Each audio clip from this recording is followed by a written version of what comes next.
And I've always known that I was into women and liked women, but because I grew up in such a Christian environment, I really suppressed that. Then I was in a long-term relationship with a guy. I don't know if you know this, you might know this, but I was actually married. No, I did not know this. Yeah. Gabby, I feel like you've definitely become one of like the LA e-commerce gals that I would look at. Culty brands that you've worked with. Rare Beauty, Supergoop, Pinterest, Ritual, Nike Swim. You identify as a queer Japanese American model and a content creator. There's a part of me that I've never been able to explore before either. Why am I going to stay in this really unhealthy situation when I could, for the first time in my life, like actually choose myself? So tell me about your dating life.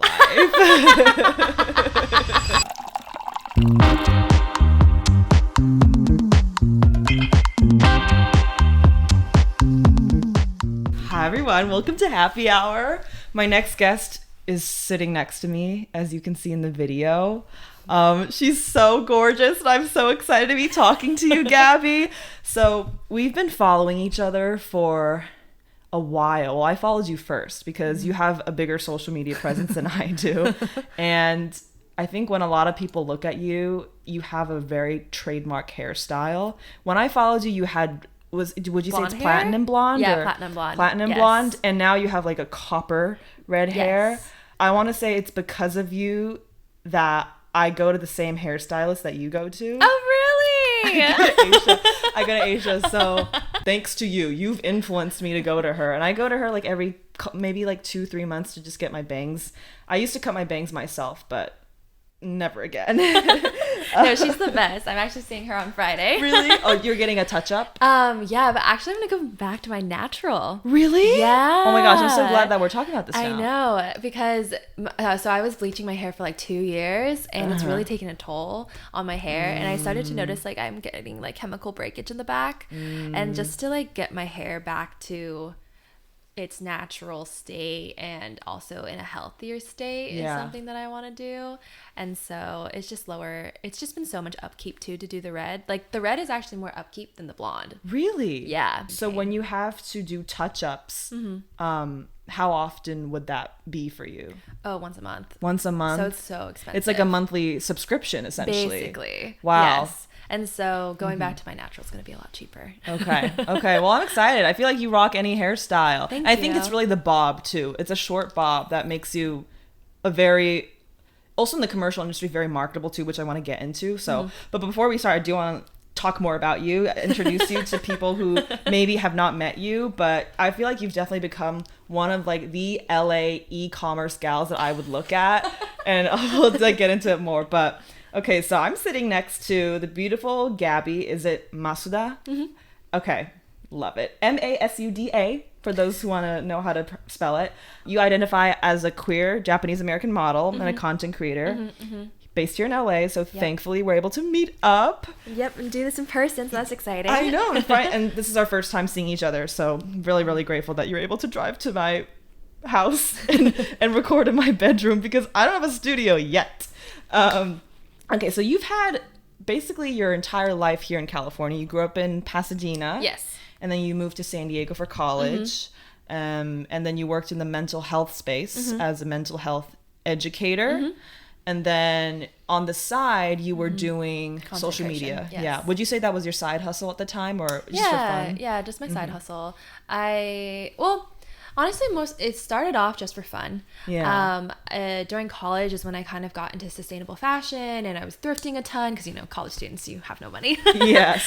And I really liked thrifting and whatnot, and that's when I started learning about sustainability and started sharing what I was learning online. But I went to a super small college, and so I feel like I didn't really start sharing as much till after I graduated. But that's when kind of things, and then when the pandemic hit is when things kind of started to become profitable. And I was like, oh, wow, I can actually make money off of this. It was more of like the season and time of life. I feel like content creation was kind of like starting to become a thing around that time. Yeah. And especially as a creative outlet that a lot of different people were using. And because that's when like blogs started kind of tapering off a little bit, and then people more so started using Instagram and Well, I feel like all people have always been using YouTube, but like we're using that as more of a what's it called, creative outlet or whatnot. And so I want to get into some of the things that you have happened recently. So obviously you're not in San Diego right now. Nope. So you moved to LA. Was Yeah. it 2020 or 2021? No, I moved to LA in let me think, November of 2021. Yes. Yeah. You definitely Yes. came up after me because I came in August. Okay. And I remember when I was watching your stories that you also announced that you were coming to LA, and I was like, oh my gosh, like she's gonna be in Where'd you LA. move from? I moved, well, I went to school in Orange County, so I went to Chapman. Oh, no way. Yes, so Okay. definitely in the SoCal region too. Yeah. But during my final year of college, I was back home in Taipei. So I was doing my 2 degrees. I was finishing my 2 degrees in a time zone where I was like going to class online from like 1 a.m. to 8 a.m. and I'd be like interning online remotely for Dateline from 1 to 8 a.m. And then like I didn't get any sleep at all because like if I lived by myself, maybe I could have that kind of lifestyle, but I also live with a family of 4 people in total. And so they have their regular, day activities. So when they're shuffling around the house when I'm trying to sleep, it was really hard. Yeah. So I can imagine. Yeah. But I have no idea how I even managed to get through my last year, but I came to LA and I'm living with my 2 besties from college, my talented besties. Wait, fun. Yeah, it's been really great. Like we live pretty far in the valley, but I mean, we have a pretty sweet deal. Like we like the apartment we live in. It has in-unit amenities, which is super amazing, and we have like a parking garage as well. Oh, that's perfect. Yeah, so especially in LA. and AC because summer is coming. Like my armpits are already sweating. It's May. I want to bring up some of the brands you've worked with. So here are some of the brands, some of the popular millennial Gen Z culty brands that you've worked with: Rare Beauty, Supergoop, Pinterest, Nike Swim, Girlfriend Collective, which I didn't know was an API run brand. Yeah, that's so fun. Ritual. I'm gonna stop here because there's a lot more. But I think one of the big, like I guess like the icing on top of the cake is that you were placed on a very nice sunlit billboard in LA recently for a beauty brand called Tower 28, which is also Asian run. It's from a Taiwanese.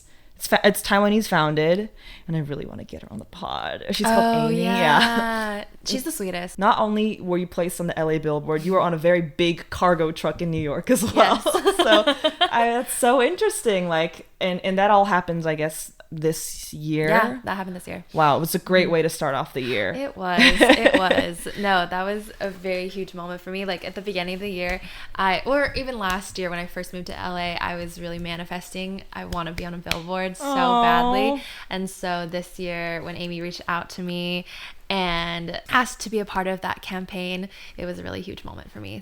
So she already selected you. Yeah. Wow. All right.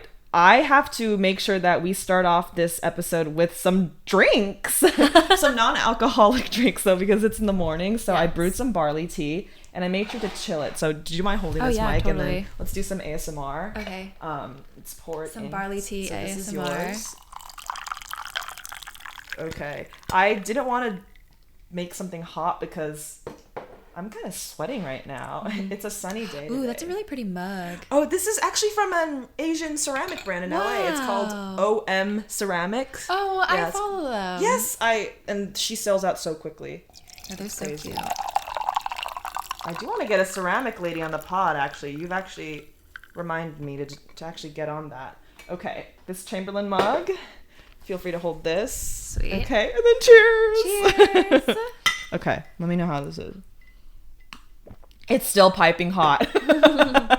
But still good. I want to start off by asking you, because you identify as queer. There's definitely a lot of different like sexual orientations out there. And I think sometimes it can be really overwhelming for people to identify who they are. When and how did you come to that conclusion that you're queer?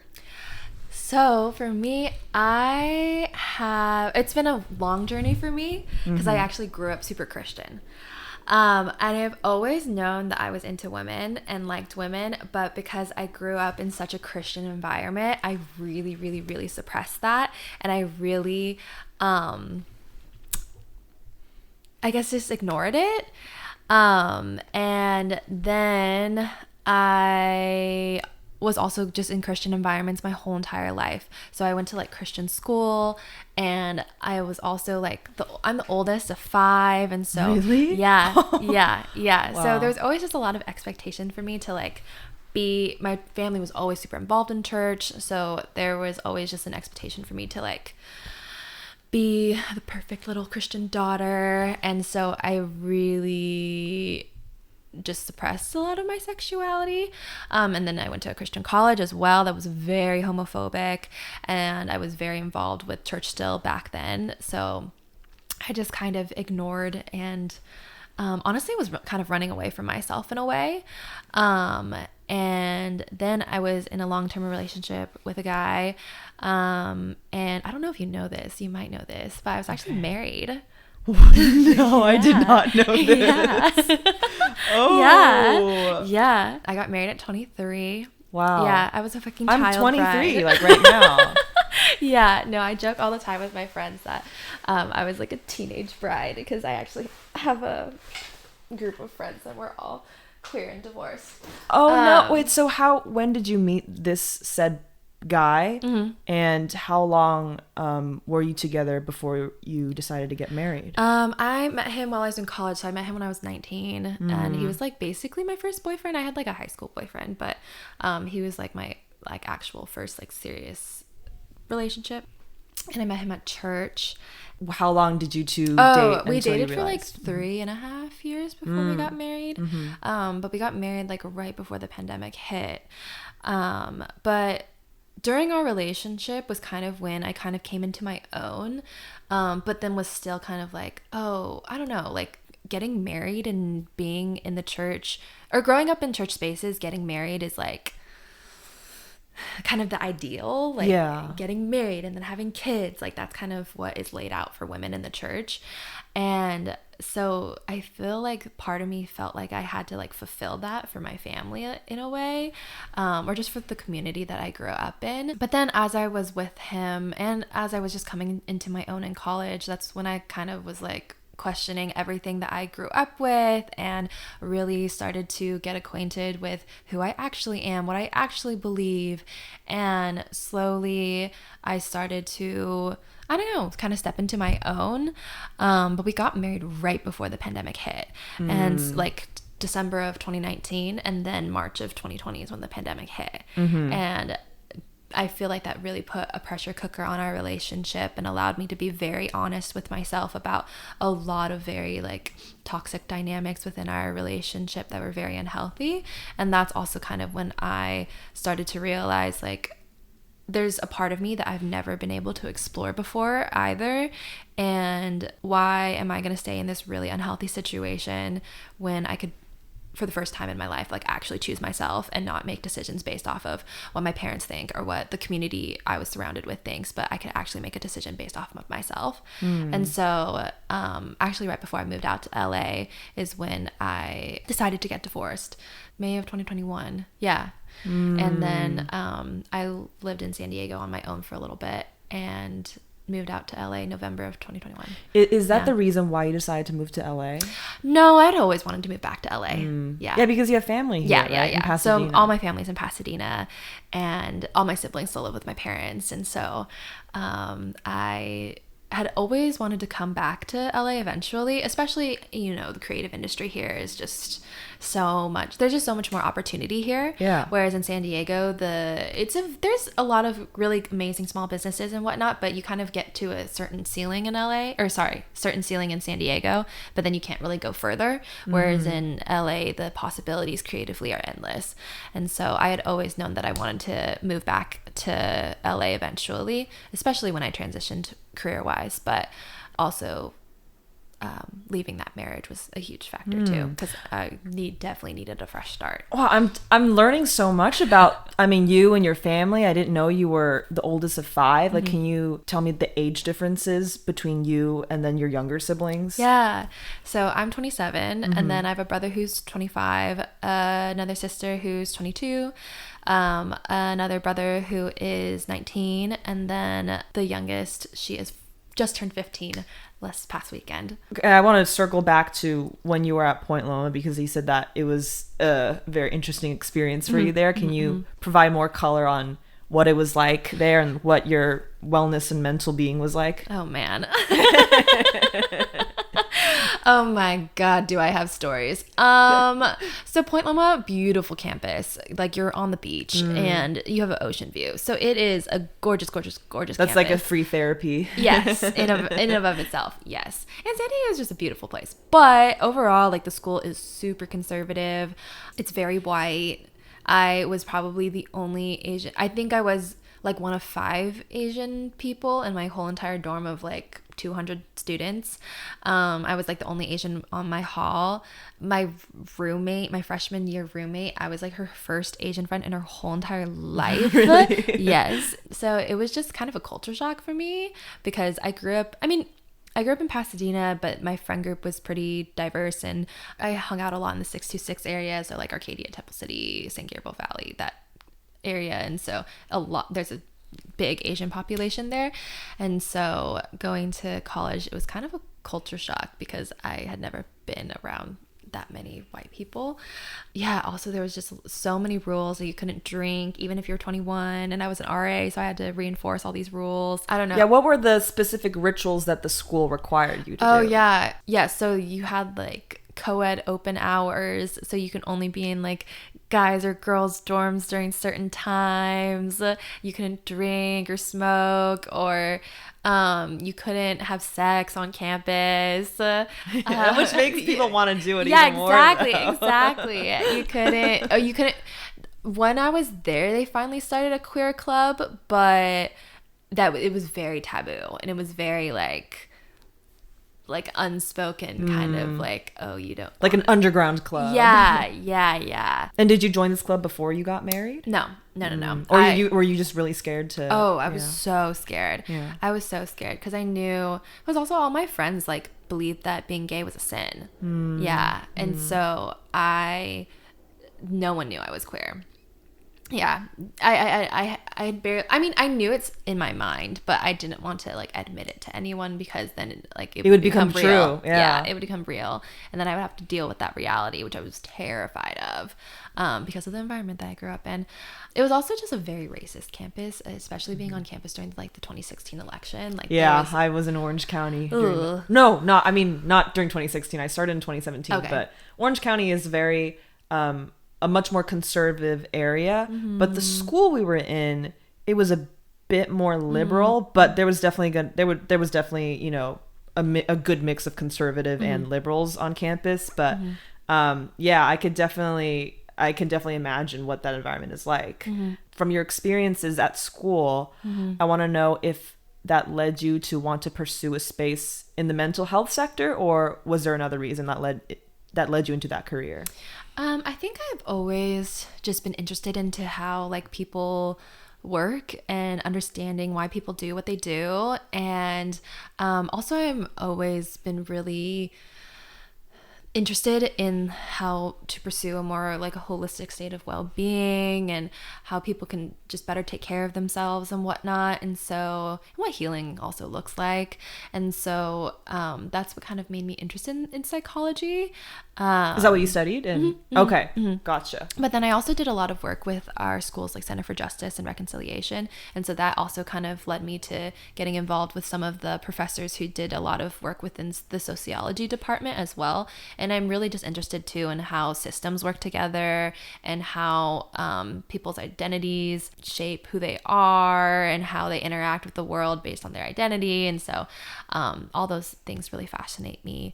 That's kind of what got me into the work that I was doing after I graduated, and how I was working as a mental health educator. And this is I feel like this is a very layered question, because so you're working in the mental health field. Was that also a period of time where you were starting to, where the identity of queerness was starting to itch at you more? Yes. Yes. So how is it like talking about mental health, but internally you're also going through that? Oh my God. So that's a hard question.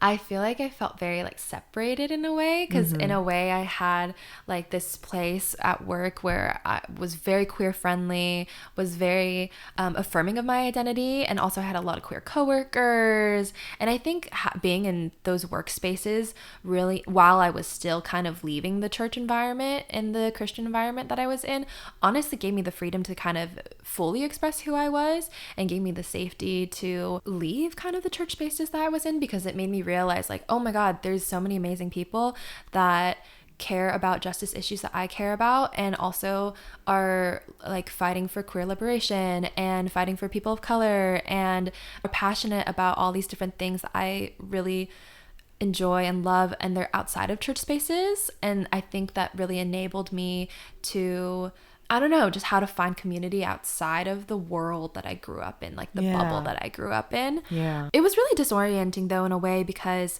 I feel like I was kind of like figuring out how to shed an identity that I was really scared to let go of, while also like becoming who I actually am, which is really terrifying, knowing that I was like, oh, as I'm slowly becoming who I actually am, I know that the acceptance that I knew growing up is gonna totally disappear, you know, because I knew that like the community that I grew up in wouldn't support me. So it was really scary, honestly. Yeah, but also I was really grateful for the workspaces that I was in, because I met some incredible people who share the same values, and that was what I needed at that time, or finding that support through them was what I needed at that time, for sure. Yeah. And speaking of the community, you said that the community that you were with previously wasn't that accepting. I think this is a really interesting pattern that I see, I think, in a lot of my really good friends who grew up in a very strict religious household. And I think that has a very high potential for turning people away from the church. Oh, yeah. So for me personally, like, I still identify as Christian, but I think I think also because my parents weren't like shoving Bible verses down my throat. And I think also everyone's going to interpret a very confusing spiritual text in their own way. Oh yeah, for sure. So I definitely think so much hurt has come from religion based on how people interpret it. And I think religion has, I think it's just the complexities of being human, you know? Oh, for sure. And I think I still believe in a higher power, but I just think there's so many things that we just can't fully comprehend, but unfortunately we always try to want to get clarity. I think I've grown up in an amazing, loving household. Yeah, I have heard so many stories, like being Catholic, being Christian, especially those two different types of faith. And there's so many denominations out there too, and so it's just it can be a place with a lot of rules. Oh yeah. I'm just really grateful that I grew up in a really loving household, and I think it's really I empathize for people who didn't have that growing up, but I think with that happening in your life, you're able to branch off into really discovering who you are. You're able to, oh my gosh, move to LA and be seen on so many campaigns. And I think, are you the type of person that believes in, you know, things happening for a reason? Oh, for sure. And I still believe in God. Like, I still believe, like, even though I don't identify as Christian anymore, like, I think that there, are a lot of beautiful people who, like, hold Christianity in a way that is, like, with more nuance and with more just openness to, like, queer people, and also, like, I've met some incredible Christians who even focus more on Christianity from, like, an indigenous lens or like a more justice oriented lens. And so I feel like there are many ways to still engage with it that aren't problematic, you know? But I think that there are a lot of things where you can just learn from the things that happen to you in your life. And I don't know, I still believe that there's, like, a higher power watching over me, and good is going to come out of the situations that I've been in. And I mean, so far that's proven to be true. So yeah. Talking more about your time working as a mental health educator, I want to hear more about what how would you define what a mental health educator is? Yeah, so I worked at a program in like a nonprofit in San Diego called Jewish Family Service, but I worked for one of their smaller programs called Breaking Down Barriers. And so I specifically worked with the Asian and Pacific Islander / queer community within San Diego to so I worked with different orgs and did like mental health presentations around self-care and self-care specifically within the community of like the Asian American community, because I feel like mental health within the United States has such a Western lens on it. And so I feel like there's a lot of different, I don't know, ways that we can practice mental health and wellness that more center like API cultures. And then also Western mental health is also very individualistic, whereas a lot of our cultures are very community oriented. So we did a lot of presentations too, talking about community care and community wellness and like taking care of the whole, and which was really, really cool because I feel like a lot of mental health programs don't do that. And then we also worked with a lot of different organizations that specifically had a lot of Asian American community and did like DEI trainings to like how to work with the Asian community in a way that's culturally sensitive to their background and their ethnic background and whatnot. Wow, that really rolled off your tongue like it was just textbook information. That's so interesting. So you worked at like a Jewish center, or what was it called? The nonprofit as a whole was called Jewish Family Services, but they had a ton of different programs. And so yeah, the program that I specifically worked with was Breaking Down Barriers. Yeah. Okay, this might be a bit of a spicy question, but as someone who's had a very well-rounded experience in mental health, do you feel that sometimes people around you will see that as an open invitation to trauma dump on you?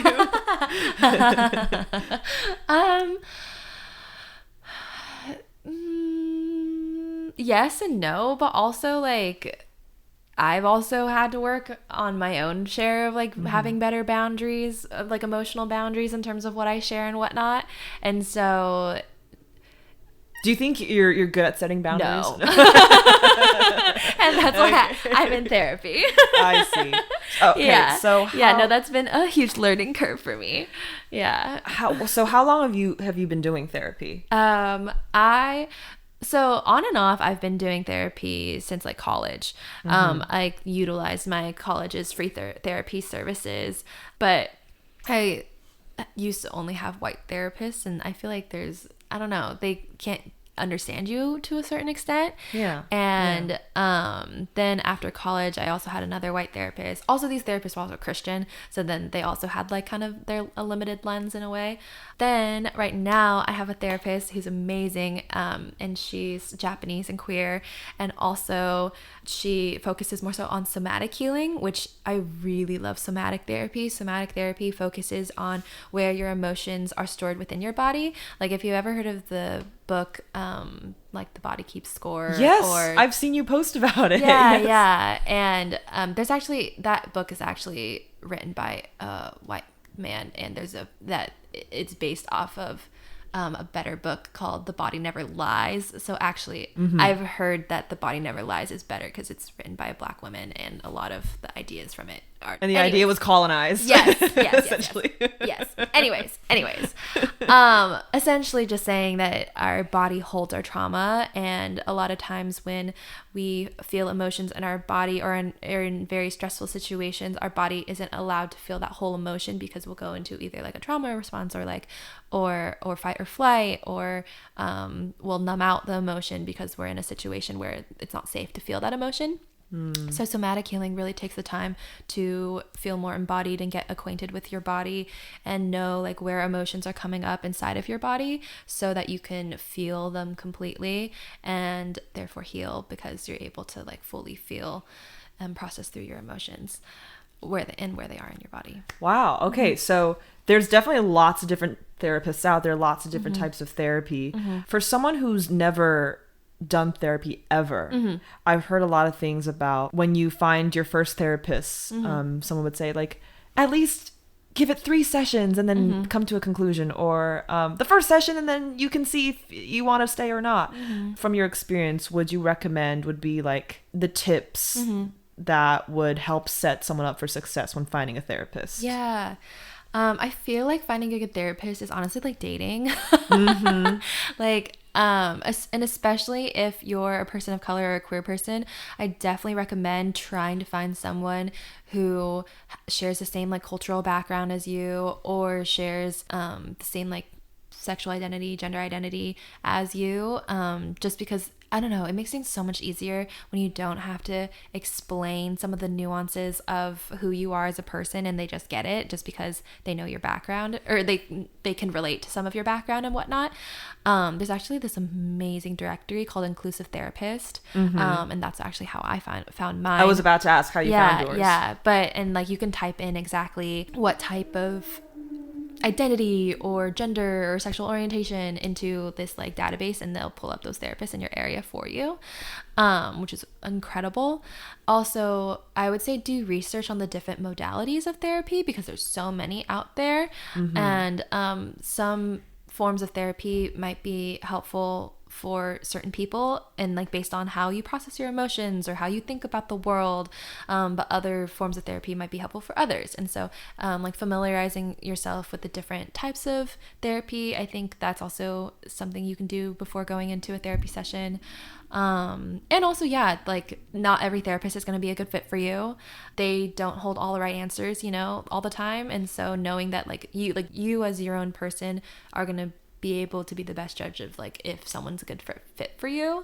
And so I feel like, yeah, sometimes it does take like 2 or 3 sessions to figure out if someone is going to be a good fit for you. A lot of times the therapists do a free intro session, and so take advantage of like the free intro session to see if like you guys will vibe or work well together. And yeah, it's okay to break up with a therapist. Yeah, if things don't work out. Yeah, I'm definitely gonna put the Inclusive Therapist directory in the show notes. Oh yeah, do that. And also like all of your information as well, because you preach a lot about mental health, which is super important. And for me, I feel like I think this space of mental health is relatively new to me, because I always thought that I'm healthy, I'm happy, like I don't need mental health. And I personally don't have a therapist. Also, right now, I don't have health insurance. So it's expensive. It's also a privilege, It's so expensive. There's this whole trend out there, like therapy dupe.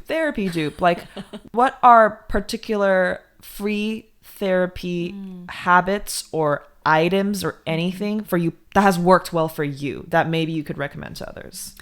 Ooh, I'm trying to think. Yeah, it's hard because obviously nothing can like exactly replace having a licensed clinician, for sure. But things that have helped with my mental well-being in general are I've recently been getting more. Awful at working out, but I've been trying to be way more mindful about taking care of my body recently, and so like moving my body, and for me that's doing yoga.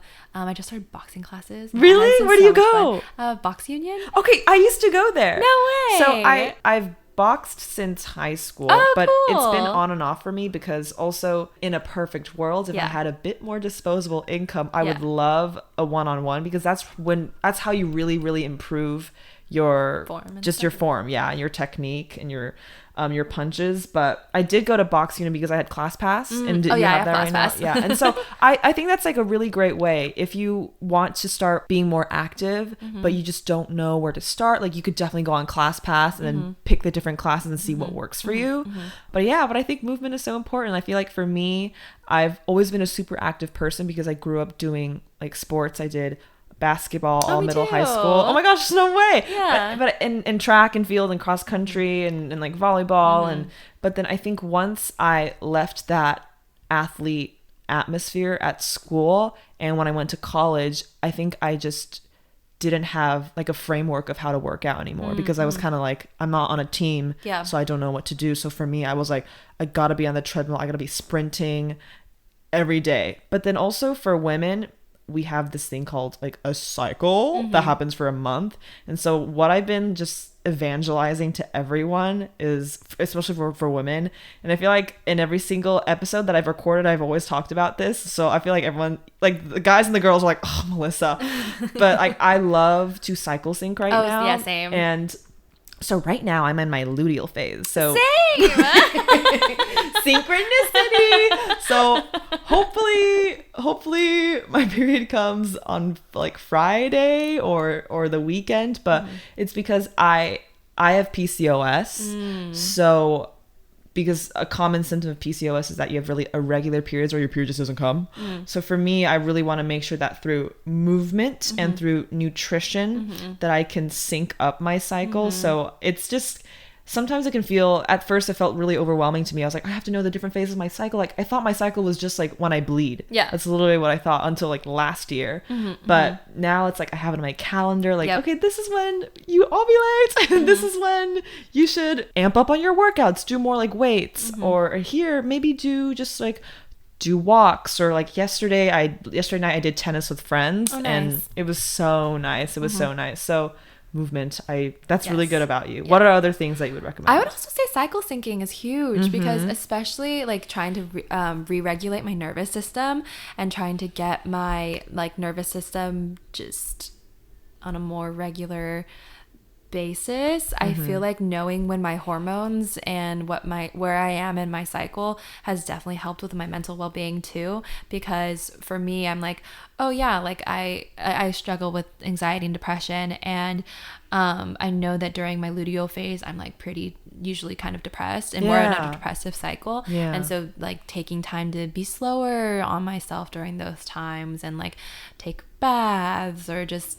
be really more mindful and be very slow during that like phase of the month, and not like planning like big activities or things like that during that time, because I know that I just need more time to myself during that week. So planning things around my cycle has actually been really helpful for my mental well-being as well, and the nutrition piece too, because it's like just taking care of your body. Everything's just interconnected. Also meditation's been huge for me, because meditation along with somatic healing is kind of like allowing yourself to like view your thoughts from a non-judgmental perspective, so you're kind of able to just accept your feelings as they are and not shame yourself for them. Or do you think somatic is more of, could you script out how that may play out in a session for somatic healing? In my therapy sessions, I'll usually have an intention of like something that I may be processing through when I'm bringing into a session. And so when I like talk about that event that happened or something, then I kind of explain what had happened, and then after I'm kind of done explaining, then she'll be like, okay, like what emotion do you feel is coming up for you? Okay, where do you feel that in your body? Okay, now let's like take a moment. If you feel it in your shoulders perhaps, then it's like, okay, kind of visualize where you're feeling that in your shoulders, and like breathe slowly. And as you're breathing through, like imagine where that energy is in your shoulders, and then like kind of imagine slowly softening that energy, and like what is that emotion telling to like speaking to you in this moment? Like what is that? So sometimes it's like, oh, like I'm feeling anxious and I feel that anxiety in my shoulders. Oh, what was that anxiety telling me in that moment? Oh, like that anxiety was trying to keep me safe in that moment because I was kind of in a scary situation. And so that anxiety was trying to keep me safe because my body was afraid in that moment or whatnot. That's so true. Yeah, so much of the anxiety or, you know, the trauma that many people can feel, it can manifest in your body. That's interesting. And so that's so cool that like a session is not just about talking your feelings, but it's really about like being in tune with your body and also listening, because your body is also like a vessel that could tell you, you know, very important things as well. Our bodies are so intelligent. Wow. I want to circle back just to have you define, because I know that we were talking about the concept of queerness. Could you define, for people who aren't completely sure what that is, like what would you define as being queer means? Wow. I feel like queerness just means, I guess from a sexual orientation perspective, queer just means like being attracted to anyone and everyone, and it doesn't necessarily have to be based off of their gender.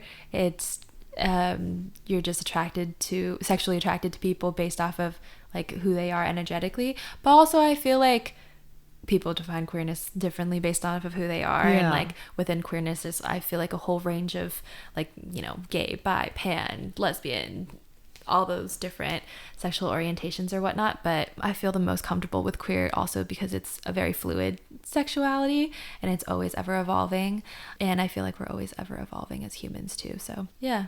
So tell me about your dating life. Oh my goodness. Yes. So what was, now that you've moved to LA, yeah, new beginning, new page, new leaf. Yes. What has that been like? Oh my God. It's been so much fun. I mean, I feel like, because I was never allowed to date growing up. And so moving to LA and like being able to start over and start fresh was like almost, well, kind of intimidating, because it's almost like the second adolescence where I'm like, oh, people do this in high school or college, but I never got to do any of this. And so I feel like, yeah, like a teenager in a way. But yeah, no, the last 2 years have been super fun in terms of dating. I feel like LA is a fun place to date when you aren't looking for anything serious. I feel like that's for New York too. Yeah. Any big city that you're in, I feel like New York and LA are a lot of fun if you're not looking for anything serious. I feel bad for people who, or not bad, but like... Bad for people who are actually looking for something serious. Yeah, because I don't know, because people in LA are either like, I don't know, just so busy or only here for a short time, or I don't know. So I feel like people who are, or also I feel bad for my friends who mostly date men. Yeah. Okay, so for me, if I'm, so being fully transparent, like I've never been in a relationship before. Also, I think for me, I just have a lot of insecurities, and I also think like recently with this PCOS diagnosis, I feel like if I don't even like myself that much, so I am scared to have to share my heart with someone else. Yeah, that makes sense. Yeah, but then everyone's been telling like, Melissa, Hinge is the way to go. And like one of my besties, like she is now in a relationship with someone and they met on Hinge. And like someone that I played tennis with yesterday, like he is now in an exclusive relationship with a girly on Hinge. And I'm like, but I'm always just so scared to download any of these apps, because also I just don't want to be overwhelmed by all these options. But I mean, what are your 2 cents? Like, are you on any apps? And like, oh yeah. and like, how would you, like, what's your rating on them? Yeah. I am on Hinge and Raya mostly. Oh my gosh, you're on Raya? Yeah. So it's really funny because my agent, and one of my close friends too, she's like, I can send you a link, but then I have an Android. And so obviously like half of the world's population can't be on Raya because like you have to have an iPhone? You need to have an iPhone. You need to have like an iOS. Really? Yeah. I did not know that. That's funny. And so I was like, Margaret, like I can use my iPad. I don't know. So like downloading Raya on the iPad and meeting a guy, and like the dimensions don't even work on the iPad. That's so funny. Yeah. So there's a whole world you're missing out on half Android the population. Users. Yeah. Android users. Exactly. You're missing out on the green phone, the cell phone numbers. But that's so funny. Yeah. So okay, you're on Hinge and Raya. Yes. What are your ratings on those two? Raya's fun in terms of, because it's like mostly very attractive human beings, and so because it already narrows that down, it's a lot easier. But then at the same time, I feel like sometimes like people don't respond as much. But I have gone on some good dates from Raya, so yeah. And then I would say Hinge is great, especially more for queer dating. I don't know, I haven't had much luck on Bumble, but I feel like especially for queer dating, Hinge is the way to go.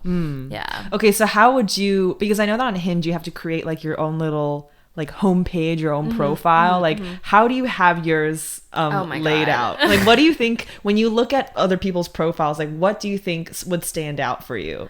I mean, if they have like good clear photos, but like yes. Obviously, but you'd be surprised. Really? Some people have like so many filters, or some people have like Snapchat filters, or like really bad. It's interesting how like people's brains work. I know. No, it is for real. No, you'd be surprised how bad some people's dating profiles are.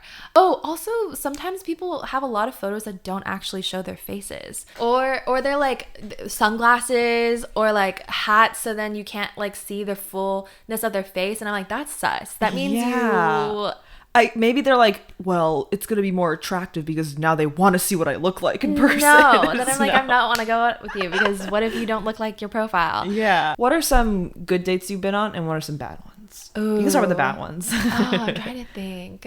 I've been on like some kind of ones where I'm like, oh, the conversation isn't flowing as much, or I don't know, the person's not really giving me, like, we're not really able to match energy that well or something. Yeah. But I feel like for the most part, I haven't gone on any awful.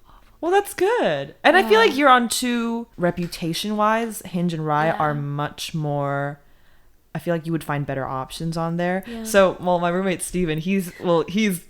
So he's on Grindr all the time. And what's really funny is that here in the Valley, I feel he says that it's a lot of like closeted gays. There are a lot of suppressed people here. And so once we drive out of the Valley, though, like all the notifications start coming in. Yeah. And I think it's kind of scary how people are like, oh, you're 15 feet away. Oh, that's wild.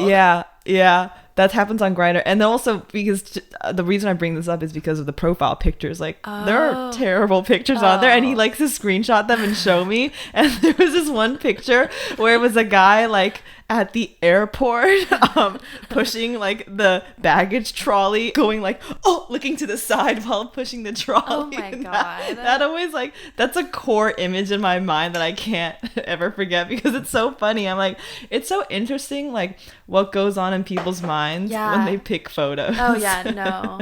And so what do you think are some common dating etiquette skills that you like to see? Oh my God, I'm trying to think. So on the first date, yes, is it okay to like split the check for example? Oh, I mean, I feel like it totally depends. Like if I'm going out with a guy, I want them to pay for me. Yeah, we'd hope. Yeah. And that's not like, I want free dinner if I'm going out with a man. Like if I'm taking my time to spend a time with a man, I want free dinner. So that's, yeah, I hope. I'll pay for like dessert afterwards, but like if I go on a date with a dude, then I want free dinner. If I go on a date with a girl though, or a non-man, or just not men in general, it's normally, I feel like whoever asks the person out is normally the one who pays, I feel like. Or I've split too with when I've gone on dates with women, but not in a like, we both just decide to split. And it's still a romantic thing. Yeah, so I guess it depends, because queer dating, I don't know, I feel like there's a lot less rules within queer dating, and so yeah, it kind of just depends. Are you the type of person who is more guarded when you see someone new, or do you tend to open up more? I tend to open up more, especially if you get a couple drinks in me. I see. I'm a pretty, well, it also depends on if the vibe is there or not, but I'm a pretty open book. I have to be careful more so about not oversharing. I see.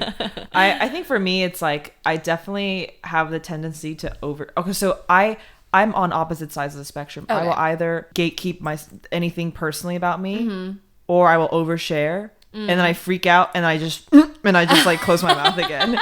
Yeah. Gotcha. There's no in between for me. There's no in between. Okay, I want to talk more about your modeling content creation job. You also you don't have to like disclose numbers or anything, but like how are you financially and just to like provide a better picture for those who want to go into content creation? There's good money in content creation for sure. I mean, it is hard because like right now I'm kind of in a slower season, but last year like I was definitely able to triple my income from working at a nonprofit versus money that I made last year. So because you've made it's a very interesting like career shift. Although you were working on social media and content creation on the side, like going from mental health to social media, it feels like opposite sides of the coin, because I feel like for social media it opens a can of worms for a lot of like mental health struggles as well. Yeah. So how has your mental health been moving careers? Oh, hard. Yeah, it's hard, especially since I transitioned in such a pivotal time of my own healing journey. Like I was going through a lot while also navigating like, okay, I have a very public career and I'm showing face on my Instagram, like everything's okay, and I'm having this, like, I mean, simultaneously I was experiencing some of the highest highs of my life, but also some of the lowest lows of my life, and so it taught me a lot in terms of almost separating myself from my online persona in a way of like, okay, that's a character version of me, I mean, it is me, but also like I can gatekeep myself and I don't have to share the more intimate parts of my life unless I want to.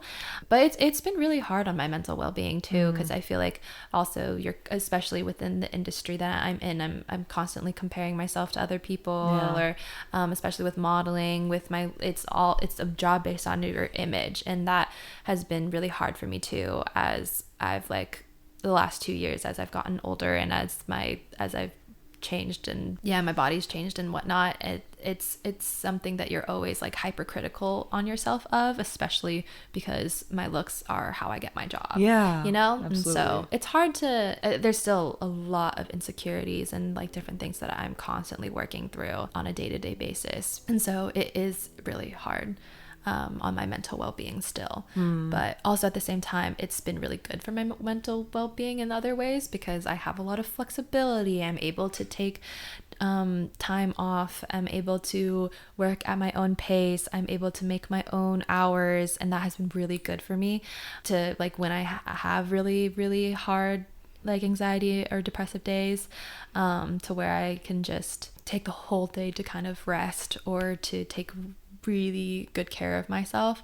And I know at a traditional 9 to 5 I wouldn't have the freedom to do that. So it's like both has been really good and also really hard on my mental well-being. Yeah.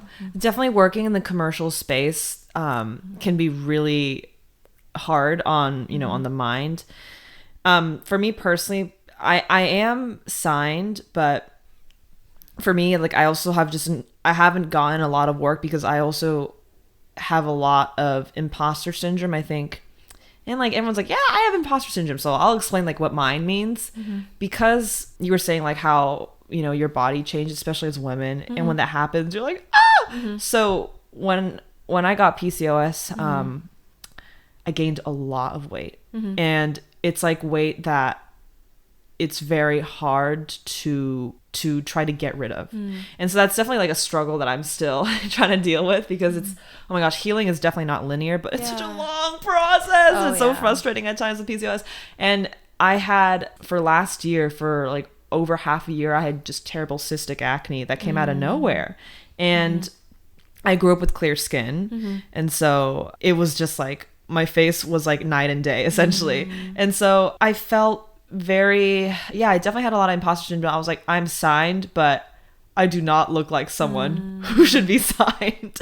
But then it's always something that I always think about, because like I've always truthfully wanted to work more in the commercial modeling space, and I feel like it's such a fun area to work with brands, and I feel like I have the effusive personality to also like work with brands. But like at this point, it's just really difficult, because like as I was talking about beforehand when we were talking about boys, like I'm at a point where it's like it's very hard to accept myself currently. And I've only opened up to my close friends recently, like a few nights ago, where I think sometimes with PCOS, I mean, you see my room, like I have 3 mirrors. Like I have the bathroom, I have these 2 large mirrors. I'm always looking at myself. Like everyone looks at themselves every day, but I look at myself incessantly. And also I like work from home too, so like I stay in this room almost every day. And I feel, and I've heard this from someone, a wellness influencer that I also follow, who has PCOS. And this is something that I really resonated with her when she was at a real low. When she had PCOS, she says that she would look at herself and she would feel like she's living in a stranger's body. And I'm like, I feel that almost every day. And she says that like, oh, like, my hormones are in a balance, but it took me 2 years. I'm like, oh my gosh, 2 years. It's such a long time, but it's such a long time. Yeah, I think that's just something that I consistently think about.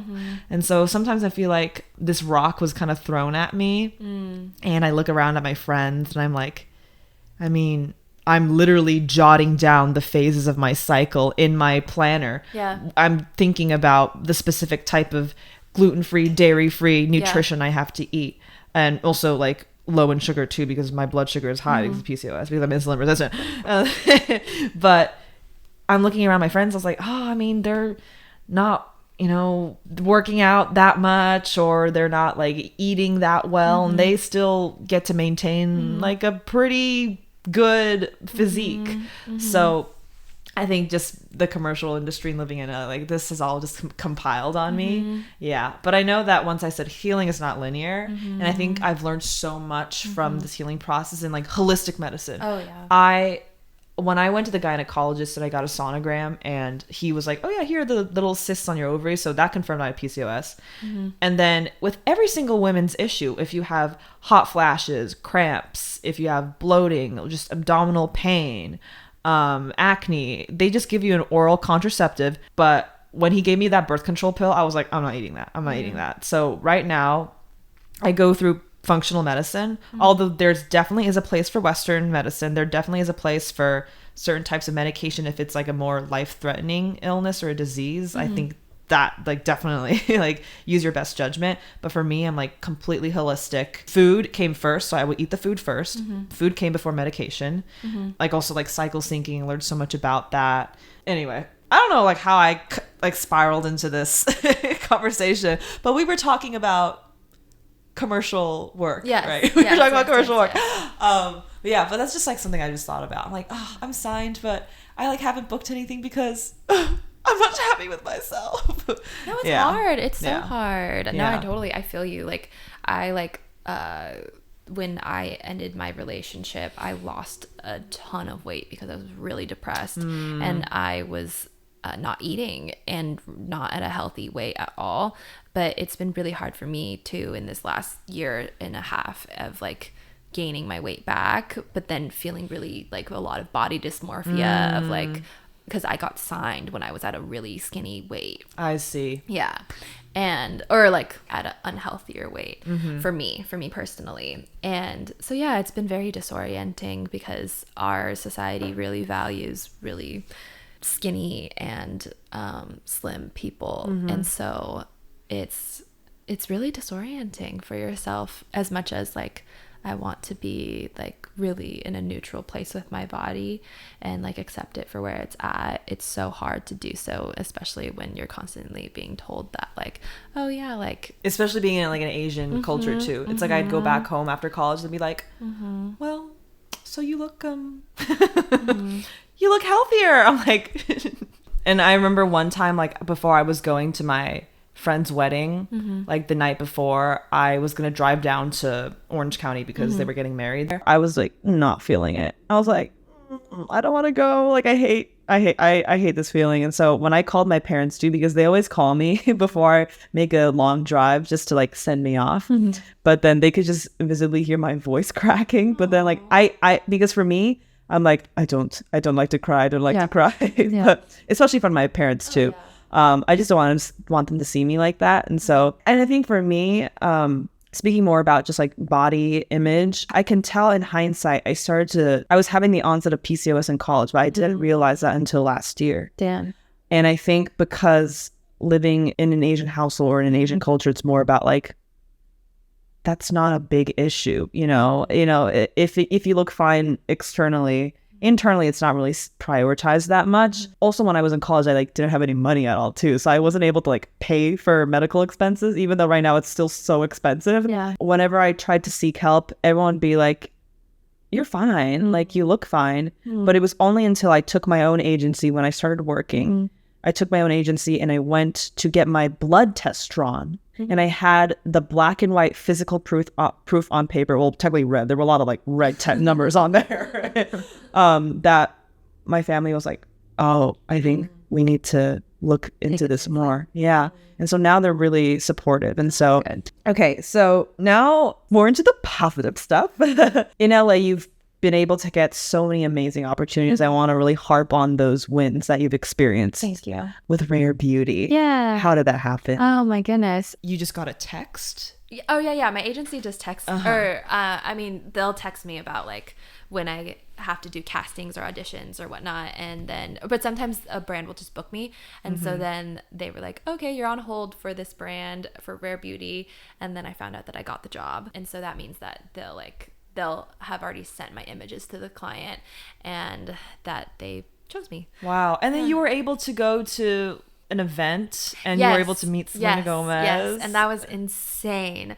Yeah, I was invited to the launch party for the lipstick campaign that I did, and that was surreal because like me and all the other models, our faces were up at the event. A very size inclusive, like very diverse set of models. Yeah, and so they're doing something right. Yeah, and we got to meet Selena, and that was unreal. I mean, being in LA, you know, you do run into celebrities and whatnot, but like, and so that does happen. But then like actually meeting Selena Gomez, I definitely was fangirling a little bit, and she was so sweet, and I'm sure very kind human, and also an ex-Disney star, because you also met Ashley Tisdale too for her wellness brand. Yes. She was on set for that one, right? Yeah, she was on set for that one. That was a really fun campaign too, because we shot in Malibu and it was beautiful. It was also like this time last year, and so there were so many flowers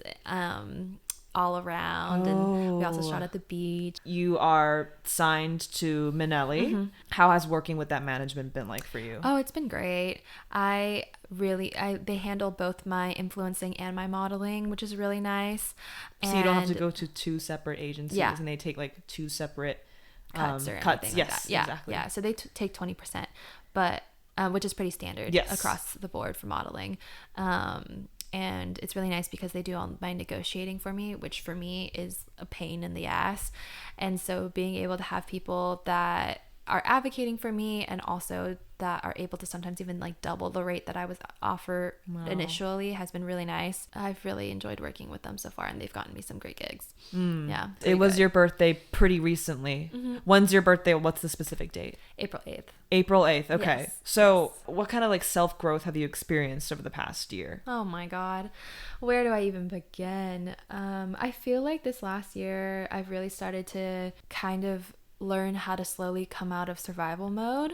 I think when I first moved to LA, since I transitioned at such a, honestly, like kind of traumatic time in my life, there was just a lot that I was processing through, but then also a lot that I was like avoiding processing because work was just so hectic. And when I first moved to LA, I was doing like 5 or 6 gigs a month, and so I didn't really have time to slow down. But I feel like in this last year, I realized the toll it takes on my mental well-being if I don't slow down. And that I think a lot of my life I move like 100 miles per hour, but in doing so, I'm not taking time to like reflect and be more mindful and to really take care of myself. And so in this last year, I've learned like, oh, if you don't take care of yourself, it's gonna show. And so I think the last year I became just more aware that like I have anxiety, I have depression, I have all these things that I need to take seriously and like actually treat myself with tenderness and compassion and gentleness. And I can't do things like I used to, because also back then when I was functioning from that place, it was from a place of survival and not from a place of like actual sustainable, like taking care of me in a way that's going to be like where it's prioritizing my well-being for the long term, you know? And so realizing like, oh yeah, no, I have to take a lot more time for myself. I have to make sure I do my morning routine, take my supplements, journal, like also being more mindful about the quality of friends that I want in my life and having friends that really are going to take care of me and also like be really honest with me, and friends that are going to be really intentional with me versus just like, I don't know. I mean, I obviously have like different layers of friendships, but realizing that I want to keep my inner circle really, really small in terms of the quality of people that I surround myself with. I have also think I've just learned a lot of, I feel like I'm also, how you mentioned, in a similar season of like figuring out how to love myself. I realized because I spent so much time running away from who I was, and I think that I had to deal with a lot of my queer identity. I'm learning now how to accept myself as I am and love myself for as I am, which is a huge journey. And yeah, as you're saying, like healing takes so much fucking time. Yes. But it's just being able to be like, okay, this is where I'm at in my process. And yeah, I might not fully accept myself yet, but at the same time, like I'm going to enjoy where I'm at in that process of healing and not try to rush myself, you know? Yeah. And so I feel like it's been able to, I don't know, in this last year really learn who I authentically am within myself and who that person is, and not like trying to be someone else. Yeah. And I think it's just so great being able to just talk to you. And because obviously when we see each other online, you only see that highlight reel. But it's just so great to, you know, add a bit of color into who you are. And so that, I know, we're able to really relate more. And it takes, you know, definitely a lot of courage to open up and be vulnerable. And I think that's something that I've only recently starting to do. And I think with happy hour, this is definitely like very extreme for me, like talking about things that are not successes in my life. But I think from the past few weeks of me opening up about, you know, my situation with PCOS and also recently, like, I'm also in a very slow period too in terms of work. I just have really sparse part-time work, and so I'm also trying to find the next thing, like, and I want to be more intentional in doing so too, because I feel like in the past I've worked with places that looking back, I wasn't really happy at. So now even though it's going to take more time, but I know that it's going to be worth it. And when I, you know, wait patiently and also am intentional about my decisions and not just run to the next thing because I just want to, you know, be seen a certain way, successful, driven, which I still am. I know I am. But yeah, this is also like a very interesting transition phase for me too. And so this is why also I'm like getting so much more into the world of mental health and wellness. And I do want to end our conversation with asking you, what are your 3 wellness non-negotiables that you can do for the rest of your life if you can only pick 3? And it can be the simplest thing ever. Yes. Oh my God. Sleeping with my weighted blanket. Woo! Oh my God. I have like a 20-pound weighted blanket that I sleep with every single night. What's the brand? Bearably. Bearably. Bearably. Okay. Yeah. Gotcha. My therapist. And also creative hobbies. Yeah. You do a lot of ceramics, don't you? I do ceramics. I paint. I knit a blanket this winter. Wow. I play with flowers. I used to be a florist. Oh, you're really like nifty with your hands. Yeah, I do a lot of work with my hands. And so just finding activities that you can kind of get lost in has been really good for me. That's incredible. Well, Gabby, thank you so much for being on Thanks Happy for Hour. having me. When I relaunched this podcast, I was like, must invite the mental health queen herself. And I learned so much about you, and it's just thank you so much for really like giving so much of yourself on our first ever encounter. Oh, of course. And so I'm so excited for this episode to come out. Me too. Yeah, but yeah, thank you again. Of course. Thanks for having me. Thank you for listening to Happy Hour with Melissa Cho. Yes, that is me. If you've made it to the end of this episode, you already know the call to action. Follow Happy Hour wherever you listen to your pods. If you've been enjoying the show so far, or if you've been a long-term listener and you haven't left a review yet, you can do so by leaving a review on Spotify or Apple Podcasts. If you're feeling generous on Apple Podcasts and you want to leave a written review, that would be amazing as well. And also be sure to follow Happy Hour on Instagram. That is HAAPI, not HAPPI, okay? People keep spelling the name wrong, but it is HAAPI.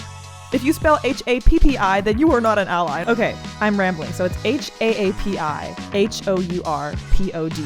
Happy Hour Pod. That is the Instagram where you're going to be seeing episode highlights, guest reveals, and bloopers. So be sure to follow Happy Hour on Instagram if you want any of that fun content. Anyway, okay, I'll see you next week. Bye.